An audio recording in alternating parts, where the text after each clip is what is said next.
Les perturbateurs endocriniens sont partout autour de nous et on entend beaucoup de choses à leur sujet. Alors que sont réellement les perturbateurs endocriniens? Quels sont les risques pour la santé? Et que fait la réglementation cosmétique à ce sujet? C'est ce qu'on va voir dans cette vidéo, alors allons-y, c'est parti!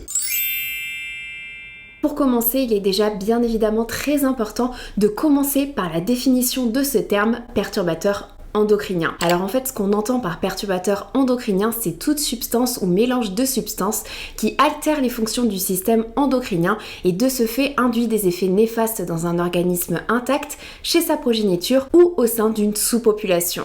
Et le système endocrinien, c'est l'ensemble des glandes et des cellules qui fabriquent les hormones et qui les libèrent dans le sang. Et afin de mieux comprendre les risques des perturbateurs endocriniens, c'est également super important de bien comprendre le rôle des hormones pour notre corps. En fait, une hormone est un messager qui va permettre la communication entre les organes. Chaque hormone se lie à un récepteur spécifique sur les cellules et donne ensuite une réponse spécifique pour permettre le bon fonctionnement du corps humain. Donc les hormones contrôlent de nombreuses fonctions comme la croissance, la reproduction, la fonction sexuelle, le sommeil, la faim ou encore l'humeur. Prenons un exemple pour mieux comprendre. L'insuline est une hormone synthétisée par le pancréas qui va aller agir sur le foie pour réguler le taux de sucre dans le sang. Donc un perturbateur endocrinien est une substance d'origine naturelle ou alors d'origine synthétique qui va perturber tout notre système d'hormones, d'où le fait que ce soit un sujet dont on parle beaucoup actuellement puisque c'est un sujet extrêmement important de santé publique. Mais c'est aussi parce que en réalité c'est un sujet extrêmement récent. En fait, le rôle des perturbateurs endocriniens a été suspecté au début des années 1960 aux États-Unis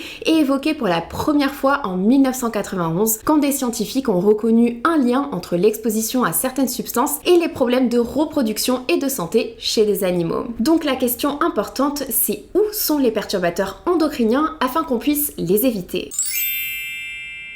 Malheureusement pour nous, les perturbateurs endocriniens sont partout autour de nous. Les sources sont multiples, ce qui fait qu'on ne peut absolument pas les éviter. Ce qu'on peut par contre essayer de faire, c'est minimiser leur présence dans notre quotidien. Par exemple, parmi les molécules identifiées comme présentant un potentiel perturbateur endocrinien, on retrouve par exemple certains pesticides, des molécules présentes dans du plastique ou encore des molécules présentes dans des ustensiles de cuisine. Attention, tous les perturbateurs endocriniens ne sont pas d'origine synthétique, certains existent dans la nature, comme les phytoœstrogènes présents dans une grande variété de plantes comme par exemple le soja. Donc les perturbateurs endocriniens se retrouvent dans de nombreux objets et produits de la vie courante et également dans l'environnement. Et il y a plusieurs voies d'exposition possibles. Il y a la voie orale, la voie respiratoire, la voie placentaire ou encore la voie cutanée. Alors que risque-t-on concrètement pour notre santé ?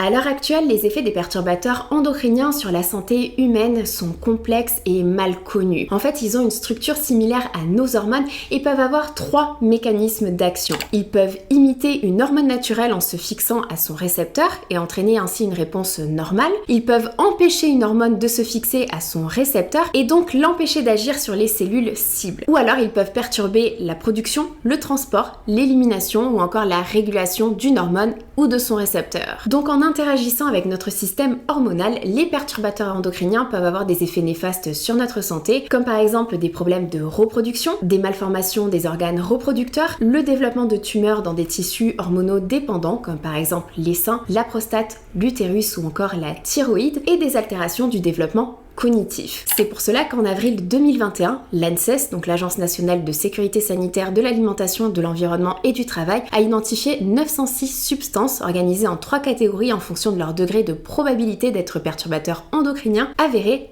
présumés ou suspectés. Alors comme les sources sont multiples, que fait la réglementation cosmétique aujourd'hui à ce sujet ? Les perturbateurs endocriniens sont classés en 2 catégories suivant le niveau de preuve. Dans la catégorie 1, il y a des preuves issues de données sur l'être humain ou alors relatives aux animaux ou alors en laboratoire, mais qui fournissent une capacité de prédiction équivalente aux modèles humains ou animaux. Pour la catégorie 2, là, le niveau de preuve est jugé insuffisant pour classer la substance dans la catégorie 1, mais il existe une preuve d'un lien biologique plausible entre l'activité endocrinienne modifiée par la substance et un effet néfaste. Du coup, en cosmétique, lorsqu'un ingrédient est mis en cause pour une éventuelle toxicité, le comité scientifique qui est en charge de la sécurité du consommateur est alors mandaté pour réaliser une évaluation de la sécurité. C'est-à-dire que des experts scientifiques, donc ça va être des toxicologues, des chimistes, des biochimistes ou encore des médecins qui sont indépendants du monde de la cosmétique, vont analyser l'ensemble des données qu'on retrouve dans la littérature scientifique vis-à-vis de cet ingrédient et ils peuvent même, s'ils le jugent nécessaire, demander des données complémentaires. Tout cela pour ensuite émettre un avis avec leurs conclusions. Et du coup, il arrive parfois que certains ingrédients soient suspectés, mais soient finalement mis hors de cause. C'est par exemple le cas du phénoxyéthanol, où les études menées ont exclu un mécanisme de perturbation endocrinienne puisque aucun effet hormonal n'a été mis en évidence, d'où le fait qu'on le trouve encore dans les produits cosmétiques. Donc pour conclure, en fait, les perturbateurs endocriniens, c'est quelque chose qui est déjà pris en compte par la réglementation cosmétique, justement pour assurer la sécurité des consommateurs. Après, est-ce que la réglementation cosmétique est suffisamment stricte à ce sujet-là? J'ai essayé de parler à diverses personnes et c'est vrai que les opinions peuvent être différentes. Mais comme on l'a vu, les sources sont multiples, alors que faire concrètement dans notre vie quotidienne pour diminuer notre exposition?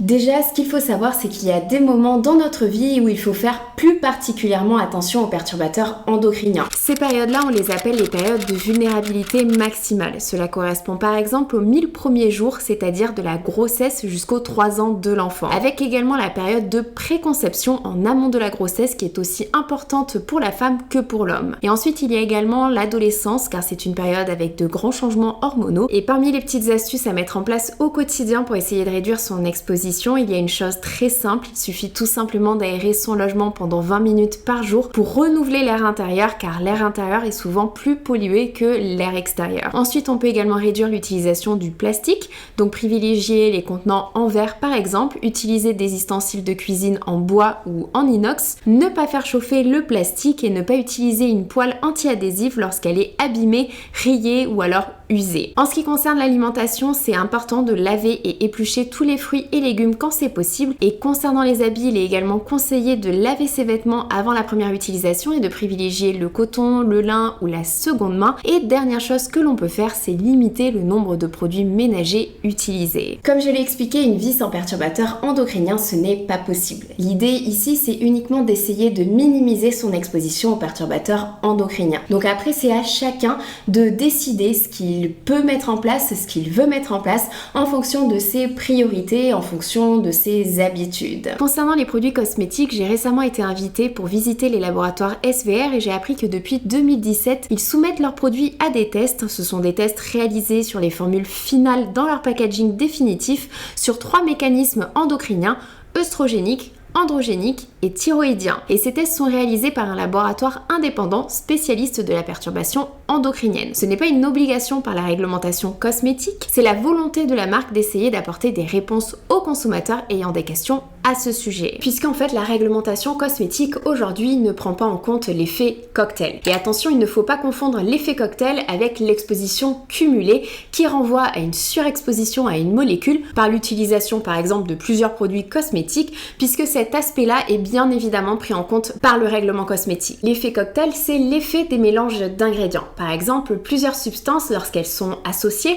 peuvent avoir des effets qui sont complètement différents que lorsque les substances sont seules. Par exemple, leurs effets pourraient s'additionner, se renforcer ou au contraire être moindres et même s'inhiber. Ce qui malheureusement complexifie encore plus les choses au sujet des perturbateurs endocriniens. Donc ce qui est sûr et certain, c'est qu'aujourd'hui, la science doit encore progresser au niveau de la compréhension des perturbateurs endocriniens. Surtout si tu as encore des questions sur le sujet, n'hésite pas à les mettre en commentaire et je ferai au mieux pour y répondre. Je te fais de très gros bisous, prends soin de toi, ciao!